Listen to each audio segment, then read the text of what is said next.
여러분 안녕하십니까? 바람직한 목회자 청빙에 대해서 계속 우리 이야기하고 있습니다. 지난 시간에는 우리가 계속 청빙 절차를 얘기하면서 이인 면담, 초빙 설교자와 임시 목사 선임, 그 다음에 교인들이 다 함께 모여서 이제 드디어 청빙의 과정을 시작함에 앞서서 의사결정을 어떻게 해 나갈지 의사결정을 체계에 확립을 한다.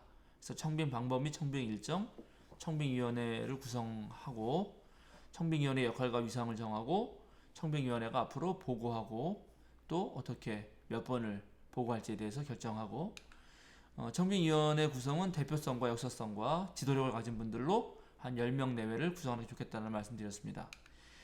그러면 오늘 청빙위원회를 구성하고 나면 이제 청빙위원들은 청빙위원회 나름대로 일정을 진행하겠죠. 그럼 나머지 교인들은 뭐 하죠? 나머지 교인들은 그냥 두 발 두 손 놓고 있나요? 그렇지 않죠.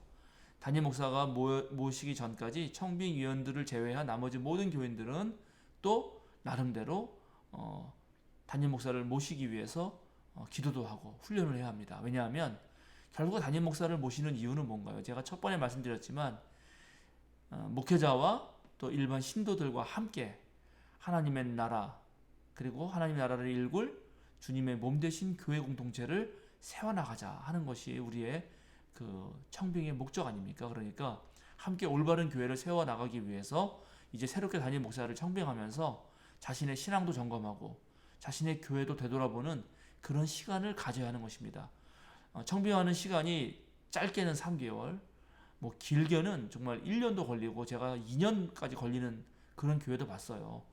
청빙위원들이 후보자를 공동회에 올렸는데 거기서 계속 부결이 되는 거예요. 그래서 상당히 오랜 기간 동안 담임 목사가 없는 시간을 보내는 교회도 봤습니다.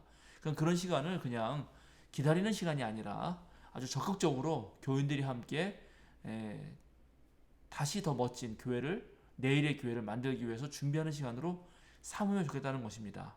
그래서 제가 우리들이 이제 그 기간에 교인들이 할 내용으로 영성 훈련 및 미션 스터디라는 말을 붙여보았습니다. 그러면 영성 훈련 및 미션 스터디를 어떻게 하느냐에 대해서 좀 자세히 말씀드리려고 합니다. 첫 번째는 교인들의 영성을 점검해야 되고 당연히 교회란 무엇인가도 정해야 되고 목회자 평신도의 역할을 정해야 되는 것들이죠. 예, 그래서 가장 중요한 것은 전교인 기도를 하면 좋겠다 하는 것입니다. 여러분 기도 수첩을 만들어서 개인별로도 뭐 매일 오전 기상 시간에 기도한다. 아니면 12시 되면 12시 기도를 한다. 정오 기도를 한다든지 해서 우리가 목회자 청빙하는 모든 과정이 성령의 그런 능력으로 성령의 지혜로 청빙되는 그런 과정이 되면 좋겠다라고 기도드리고 정말 이 교회에 딱 들어맞는 적합한 목회자가 오시기를 그리고 그런 목회자와 함께 우리 스스로가 하나님 나라를 잘 읽을 수 있도록 전교인 기도회를 주기적으로 해도 좋고 개인별로 해도 좋고 또는 소그룹 모임으로 뭐 구역이나 감리교 같은 경우는 속회나 이런 것을 통해서 함께 모여서 기도하는 시간들을 가지면 좋겠다 하는 것입니다. 그래서 전교인 기도회 일정을 좀 우리 임시 목사님과 함께 잘 기획해서 좀 짜시면 좋겠고요. 그리고 이 기간을 통해서 건강한 교회론 세미나를 하면 좋겠습니다. 시중에 가면 뭐 우리 책에도 소개를 했는데 이게 2010년도에 소개한 책이라 그 동안 10년 동안 교회론에 관한 아주 훌륭한 많은 책들이 나와 있습니다. 특별히 카톨릭 신학자인 한스 퀼이라고 하는 신학자가 계신데 그분의 엄청난 두꺼운 교회론이라는 책도 있고 그것을 짧게 요약한 교회론 요약책도 있습니다.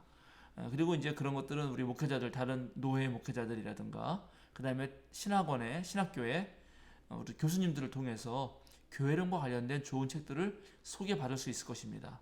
그래서 그런 책들을 같이 읽어 나가면서 아니면 또 한국의 교회개혁 실천연대라고 하는 좋은 기독교 NGO 단체가 있는데 그런 곳에서 추천하는 좋은 목사님들을 모시고 건강한 교회란 어떤 교회인가에 대한 세미나를 해도 좋겠다는 것입니다. 결국 목사를 모시는 것은 우리 교회가 훨씬 더 이 사회에 의미 있는 공동체로서 정말 하나님 나라를 보여주는 공동체로 서고자 하는 것이기 때문에 이 교회론 세미나는 무척 중요합니다. 그동안 교회에 대한 잘못된 이해가 오늘날의 한국 교회가 외부로부터 지탄받는 그런 결과를 낳지 않았습니까? 그러니까 여러분 목사를 모실 때 그 목사에 대해서만 관심을 가질 게 아니라 우리 교회가 어떤 교회가 될지를 고민하는 것이 좋겠다 하는 것입니다. 그렇게 하기 위해서 저희가 여러분에게 드린 이 책이요. 이 책 같은 경우에 이 뒤에 교회를 평가할 수 있는 설문지를 만들어 넣었습니다. 우리 교회에 다니는 분들의 특성, 교회의 분위기, 신앙의식, 사회의식 이런 것들을 조사할 수 있거든요. 그리고 그것을 하면서 나중에 나오겠지만 우리 교인들이 원하는 목회자 상은 어떤 것인지도 찾아낼 수 있을 거예요. 그래서 여러분 이 책 뒤에 부록으로 나온 그런 교회 평가 설문지를 참조하셔서 여러분 교회에 딱 알맞는 그런 설문지를 만들어 보세요. 그 설문지를 만들고 그 자신의 교회를 한번 점검하는 시간을 가져보시는 겁니다. 그러면 이제 우리 교회가 어떤 교회인지를 알기 때문에 그것에 맞는 그리고 그런 결과물들을 가지고 청빙위원회가 또 목회자를 청빙할 때 매우 중요한 도구로 사용할 수 있을 것입니다. 다음은 이제 미션 스터디라는 것인데 이 미션 스터디는 건강한 교회론 세미나에 이어서 이제 소그룹별로 아니면 뭐 목장별로 아니면 신도회별로 한 뭐 4-5개의 주제를 가지고 그때마다 모여서 함께 공부를 하는 것입니다. 첫 번째는 성서적인 목회자가 어떤 것인지, 목회자의 역할은 무엇이 있는지, 각 교단의 헌법을 보면은 목회자가 해야 할 일이 있습니다. 설교와 성례전을 집행하고 뭐 교인들을 위로하고 돌보고, 그 다음에 우리가 성경에 보면 또 감독과 장로와 그런 사람들의 지도자들의 자세에 대해서 나오거든요. 그러니까 이제 그런 부분들을 좀 함께 공부를 하면서 첫 번째로는 목사의 역할을 공부하는 것입니다.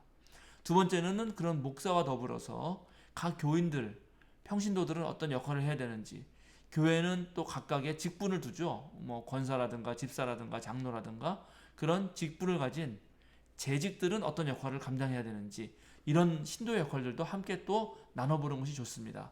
헌법에는 교인에 대해서 잘 나와 있습니다. 교인이 해야 할 책임과 의무에 대해서도 각 교단 헌법에 나와 있으니까 그런 부분들을 참조하셔도 좋겠습니다. 그리고 반드시 여러분은 이제 여러분에게 하고 싶은 것은 어느 교회든지 자기들 교회만의 독특한 문화와 분위기와 역사가 있습니다. 그래서 제가 속한 뭐 생명사랑교회라면 생명사랑교회가 걸어온 길에 대해서 점검을 해보는 것입니다. 역사를 훑어나가는 것이죠. 그래서 우리 교회는 어떻게 생겨나서 어떤 목사님에게서 어떤 지도를 받았고 또 우리 교인들끼리는 어떤 목회 활동을 해왔는지를 한번 쭉 일별해 보는 것 매우 중요합니다. 그래서 이제 목사의 역할, 교인의 역할, 각 지교회, 개 교회가 살아온 그런 모든 목회 역량들을 살핀 이후에 그 다음에 이제 다시 한번 우리 교회가 나아갈 길을 모색해 보는 것이 좋을 것 같습니다. 그래서 앞으로 우리 교회는 이제 새로운 목사님을 모시고 이런 비전을 품고 앞으로 이런 목회를 해나가겠다를 교인들 스스로가 한번 만들어보자 이것입니다. 그리고 그런 것을 할 때 참조할 수 있는 교회들이 많이 있습니다. 다른 훌륭한 하나님 나라의 운동을 하고 하나님 나라의 선교를 감당하고 있는 아주 유수의 그런 교회들이 있고, 그리고 그 교회들이 자신들의 그런 목회를 소개하는 책들을 이미 냈습니다.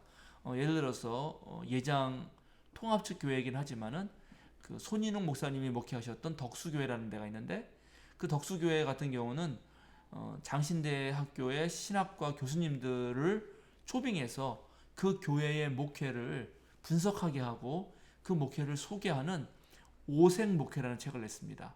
그 오색 목회라는 책을 한번 여러분 참조하셔도 좋고, 그 다음에 제가 부목사로 있었던 향림교회는 60주년을 맞이해서 향림교회가 그동안 해왔던 모든 예배와 목회와 선교와 교육 활동을 일목요연하게 소개하는 자유인의 교회라는 책을 냈습니다. 진보 진영에는 향림교회 같은 교회가 그런 좋은 책을 냈고요. 그 다음에 복음주의 진영에 아주 건강한 목회를 했던 우리 덕수교회 같은 경우는 오색 목회라는 책을 냈습니다.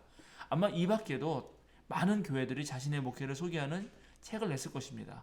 여러분 그런 책들을 참조하셔도 좋겠다고 생각하고요. 그리고 실제로 그런 이제 다양한 교회들의 목회를 소개하는 제가 그 책 제목은 생각이 안 나는데 정원범 교수님이 만드신 책도 있습니다. 미국의 유수한 교회라든가 그다음에 서구 유럽의 아주 훌륭한 목회를 하고 있는 교회들을 일별하면서 그 교회 장점들을 소개해 놓은 책들이 시중에 많이 있으니까 그런 것들을 참조하면서 각 교인들이 영성 훈련과 미션 스터디를 통해서 각 교회가 정말 꿈꾸는 내일의 교회가 될 수 있도록, 현재를 더 아름답게 만들어갈 수 있는 교회가 될 수 있도록 영성 훈련과 미션 스터디를 하시면 좋겠다고 생각합니다.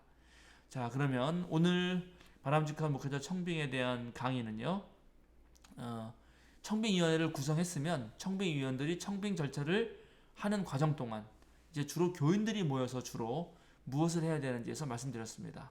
그러면 또 다음 시간에 뵙도록 하겠습니다. 감사합니다.